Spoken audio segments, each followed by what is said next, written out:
నీ పాల కొరకు వేడుకో అని అల్లా ఆజ్ఞాపిస్తూ ఉన్నాడు. స్నేహితులారా, దేవుడు సమస్త జ్ఞాని. దేవుడు మహమ్మద్ గారిని ఆజ్ఞాపిస్తున్నాడంటే ఆయన జీవితంలో పాపం ఉన్నదనా లేదనా? పాపము లేదు అని మనం చెప్పే ప్రయత్నం చేస్తే అల్లా అబద్ధం ఆడుతున్నాడా? అల్లా అబద్ధమాడాడు సత్యవంతుడైతే మహమ్మద్ గారు పాపము చేశాడని ఒప్పుకోక తప్పదు మనం. రెండవదిగా, మహమ్మదు మీరు ఒప్పుకున్నా ఒప్పుకోకపోయినా మహమ్మదు తనకు తానే నేను పాపిని అని ఒప్పుకుంటున్నాడు. ఏమని?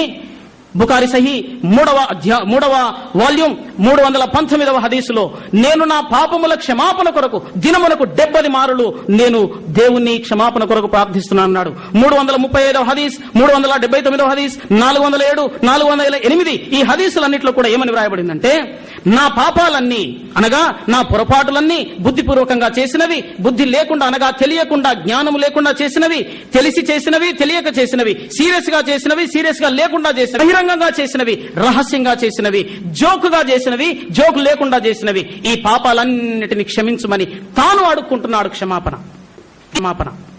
దీన్ని బట్టి తాను పాపి అని తాను అంగీకరించాడు. దేవుడు కూడా నీ పాపము నీలో ఉంది, నీవు క్షమాపణ వేడుకోమని చెప్పాడు.